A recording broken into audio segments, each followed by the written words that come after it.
Hello Libra, welcome to my channel. I hope आप सब ठीक होंगे। आज हम एक लव रीडिंग करने वाले हैं for February 2022। Please keep in mind कि ये जनरल लव रीडिंग है, तो शायद ये हर लिब्रा के साथ रेजोनेट ना करे, बट अगर ये आपके साथ रेजोनेट करती है then please don't forget to like, share and subscribe to my channel and let's get started. This is for Libra. This is for Libra for February 2022. What is going on in their love life?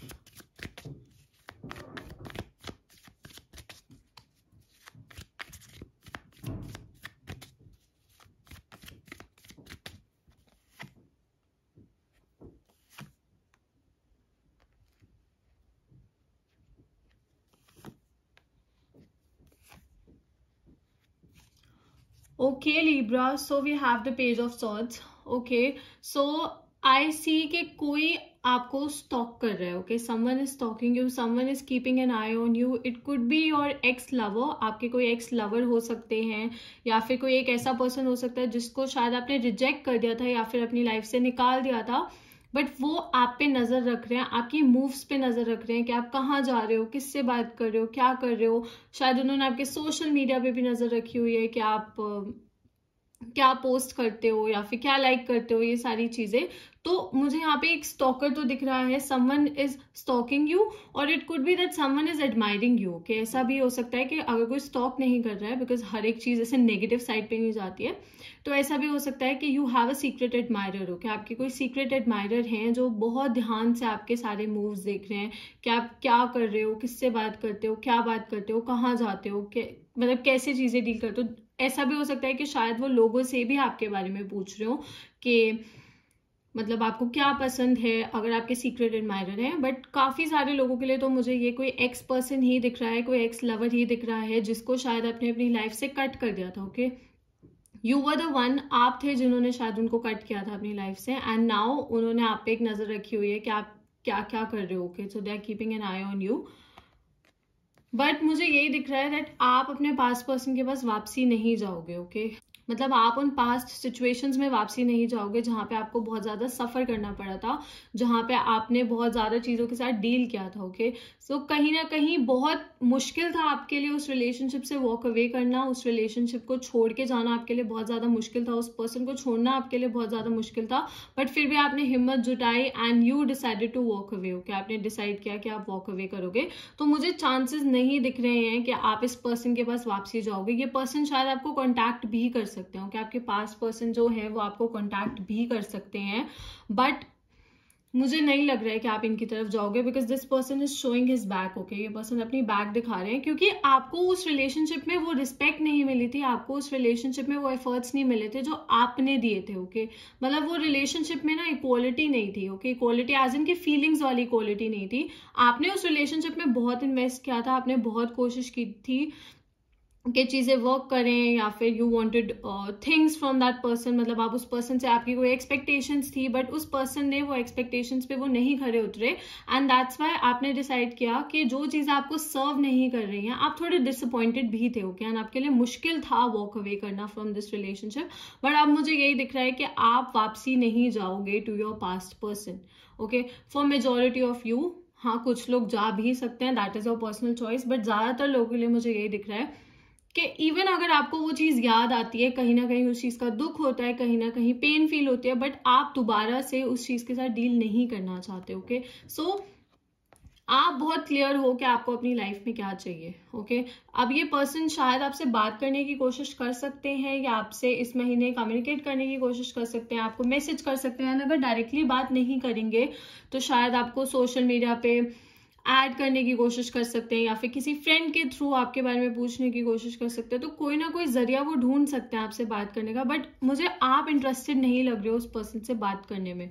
Okay, we also have the queen of cups. So Libra, you are a very emotional person. Okay, आप एक बहुत emotional person हो. जब आपके emotions की बात आती है ना, तो आप एक रिलेशनशिप में 100% इन्वेस्ट करते हो. ओके, एंड आप एक पार्टनर भी ऐसा डिजर्व करते हो जो आपके इमोशंस को वैल्यू करे.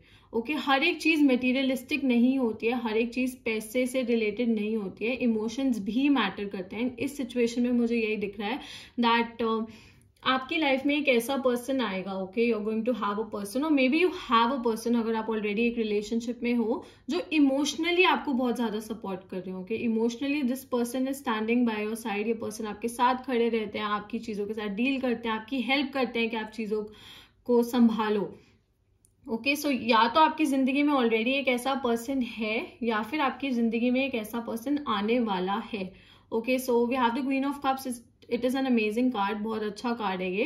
एंड आप भी अब इमोशनली तैयार हो to invest in a new person, okay. आप भी अब एक नए पर्सन में इन्वेस्ट करना चाहते हो, आप अपने पास्ट के पास वापसी नहीं जाना चाहते, क्योंकि ऐसा भी हो सकता है कि शायद अपने पास्ट पर्सन को एक से ज्यादा मौके दिए हों, ओके, आपने उनको काफी चांसेस दिए थे ताकि आप लोगों के बीच में चीजें वर्क कर सके, बट उस पर्सन ने हमेशा उस चीज का फायदा उठाया, हमेशा उस चीज को मतलब ज्यादा सीरियसली नहीं लिया, आपके रिलेशनशिप को उन्होंने ज्यादा सीरियसली नहीं लिया। तो नाउ यू नो कि आप what you bring to the table, okay, आपको पता है कि आप क्या ऑफर करते हो, एंड आप भी वही चीज डिजर्व करते हो। आप ये गेम्स डिजर्व नहीं करते, आप ये टाइम पास डिजर्व नहीं करते। सो अब आप फोकस्ड हो अपनी फीलिंग्स को लेकर, एंड मुझे ये भी दिख रहा है दैट आप में से ज्यादातर लोग, अगर आप सिंगल हो तो आप तैयार हो एक न्यू रिलेशनशिप के लिए, आप इमोशनली आप इन्वेस्ट करना चाहते हो इन अ न्यू पर्सन, तो that is a very good thing. ये बहुत अच्छी चीज है कि आप अब तैयार हो चुके हो। We also have the queen of wands, so you are pretty confident, okay Libra, बहुत ज्यादा कॉन्फिडेंट हो चीजों को लेकर। जैसा मैंने कहा कि आप अपने पास्ट के पास वापसी नहीं जाना चाहते, and you are trusting your intuition also, आप अपने इंट्यूशन को, अपनी गट फीलिंग को भी ट्रस्ट कर रहे हो, आप उस चीज को निग्लेक्ट नहीं कर रहे हो, ओके। सो कॉन्फिडेंस मुझे बहुत ज्यादा दिख रहा है। एंड न्यू रिलेशनशिप, अब आप अगर आप बहुत टाइम से सोच रहे थे किसी नए रिलेशनशिप में आने का, देन मुझे चांसेस दिख रहे हैं कि अब आप आ सकते हो, ओके। सो डेफिनेटली आप ट्राई कर सकते हो।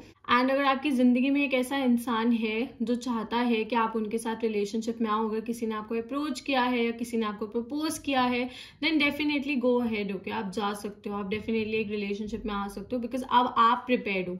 सबसे ज्यादा ये चीज मैटर करती है कि आप प्रिपेयर्ड हो, एंड आपने अपने पास्ट को धीरे धीरे भुलाना स्टार्ट कर दिया, okay. Let's take out few more cards.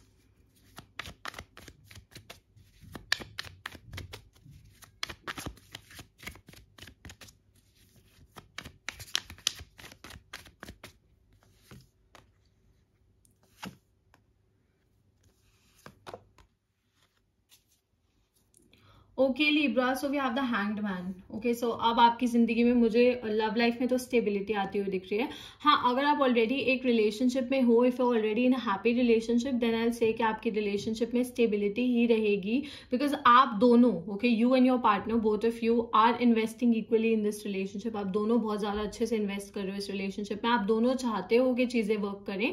And मुझे if you already in a relationship, then मुझे कोई मेजर इश्यूज नहीं दिख रहे हैं आप लोगों के बीच में। हाँ, ये हो सकता है कि शायद आपके एक्स वापसी आ जाए या आपके पार्टनर के एक्स वापसी आ जाए, तो वो थोड़ा सा इशू क्रिएट कर सकते हैं, बट आपको एंड आपके पार्टनर को एक दूसरे पे इतना भरोसा है कि आप दोनों इतनी छोटी छोटी चीजों को अपनी रिलेशनशिप खराब नहीं करने दोगे, okay. So see energies vice versa and interchangeable हो सकती है, तो ऐसा हो सकता है कि शायद आपके पार्टनर के भी एक्स वापसी आ जाए, वो भी रिलेशनशिप को स्पॉइल करने की कोशिश कर सकते हैं, बट आप अपने पार्टनर को ट्रस्ट करते हो, आपके पार्टनर आपको ट्रस्ट करते हैं, आप दोनों एक दूसरे से प्यार करते हो, जो सबसे ज्यादा मैटर करती है चीज। तो मुझे स्टेबिलिटी दिख रही है आप लोगों की रिलेशनशिप में, मुझे कोई ऐसे लड़ाइयाँ या इशूज नहीं दिख रहे हैं, आप दोनों मिल के चीजें सॉल्व कर लोगे। एंड अगर आपकी रिलेशनशिप में कोई छोटे मोटे इशूज इधर उधर से आ भी रहे हैं, तो you both are going to work together, आप दोनों मिल के मेहनत करोगे उस चीज को सॉल्व करने में, उस चीज को सही करने में। तो मुझे ऐसे कोई रिलेशनशिप में इश्यूज नहीं दिख रहे हैं। जैसा मैंने कहा कि अब आप तैयार हो to invest in a relationship, and अगर आप ऑलरेडी रिलेशनशिप में हो तो आपने इन्वेस्ट ऑलरेडी कर लिया है, एंड साथ साथ आप कर भी रहे हो, okay. So it's a full time job, relationship में होना भी एक फुल टाइम जॉब है, आपको हमेशा एफर्ट्स पुट करते रहने पड़ते हैं for you, for your partner, आपको कुछ ना कुछ हमेशा करते रहना पड़ता है। बट अगर आप सिंगल हो एंड आपको लग रहा है कि अब आप मतलब क्या आप रिलेशनशिप के लिए रेडी हो या नहीं हो, तो अब आप रेडी हो, ओके, अब आप कंप्लीटली रेडी हो। Also if you guys want personal readings, तो आप मुझे इंस्टाग्राम पे डीएम कर सकते हो, आपको इंस्टाग्राम डिटेल्स नीचे डिस्क्रिप्शन में मिल जाएंगे। I offer readings in India only, so आप मुझसे वहाँ पे डिटेल्स ले सकते हो फॉर द रीडिंग। बट या आई सी यू, मतलब अब आप ना तैयार हो कि जैसा आपने पास्ट में भी बहुत इन्वेस्ट किया था रिलेशनशिप्स में, तो अब आप यही सोच रहे हो कि क्या आपको वो रिटर्न्स मिलेंगे, ओके क्या आपको भी वो चीज़ रेसिप्रोकेट होके मिलेगी? तो येस डेफिनेटली आपको वो चीज़ रेसिप्रोकेट होके मिलेगी. You just have to move ahead in your life. Okay please please अपने पास्ट पर्सन के पास वापसी मत जाना. प्लीज अपने पास्ट को, अपनी लाइफ को या अपने फ्यूचर को या अपने प्रेजेंट को खराब करने मत देना. You have to focus on your present and your future rather than your past. And to be honest I see that. Okay I see that you have moved away from your past. आप अपने past से move away कर रहे हो, which is great, जो बहुत अच्छी चीज है. आप अपने पास्ट को पीछे छोड़ के आगे बढ़ रहे हो. ओके एंड एक न्यू रिलेशनशिप में आगे बढ़ रहे हो एंड आप इन्वेस्ट भी करना चाहते हो इस रिलेशनशिप में. मैं ये नहीं कह रही कि आप बस इसलिए कर रहे हो कि आपको एक रिलेशनशिप चाहिए. आप दिल से चाहते हो. ओके आप दिल से चाहते हो, जो बहुत अच्छी चीज़ है. वैलेंटाइंस डे आने वाला है, so if you really want someone in your life, आप उस पर्सन को अप्रोच कर सकते हो. ओके एंड अगर किसी ने आपको अप्रोच किया है then you can definitely go ahead. हाँ थोड़ा सा मुझे फियर लग रहा है आपके मन में, थोड़ा सा डर है चीज़ों को लेकर कि चीज़ें वर्क करेंगी या नहीं करेंगी, वो पर्सन कैसे रहेंगे या मतलब हाउ विल थिंग्स गो. आपके दिमाग में ये चीज़ है थोड़ी बहुत, but I see that things are going to work. Okay चीज़ें आपके फेवर में वर्क करेंगी. तो you just have to have faith. Okay आपको भरोसा होना चाहिए अपने आप पे, यूनिवर्स पे एंड अपने पार्टनर पे फॉर श्योर. ओके साइंस जो मुझे यहाँ पे दिख रहे हैं, वैसे तो काफी मिक्स्ड एनर्जी है, बट वाटर एनर्जी दिख रही है. So cancer, Scorpio, Pisces. I also see Leo यहाँ पे एंड थोड़ी सी एयर एनर्जी है, तो जेमिनाई, लिब्रा, एक्वेरियस. सो हो सकता है आप इन साइंस के साथ डील कर रहे हो या फिर फ्यूचर में डील कर रहे हो, या फिर ये साइन आपके चार्ट में, आपके पार्टनर के चार्ट में बहुत ज्यादा स्ट्रॉन्ग हो सकते हैं. Okay Libra, so that's all. I hope this reading resonated with you. If it did, please don't forget to like, share and subscribe to my channel and I will see you next time. Bye.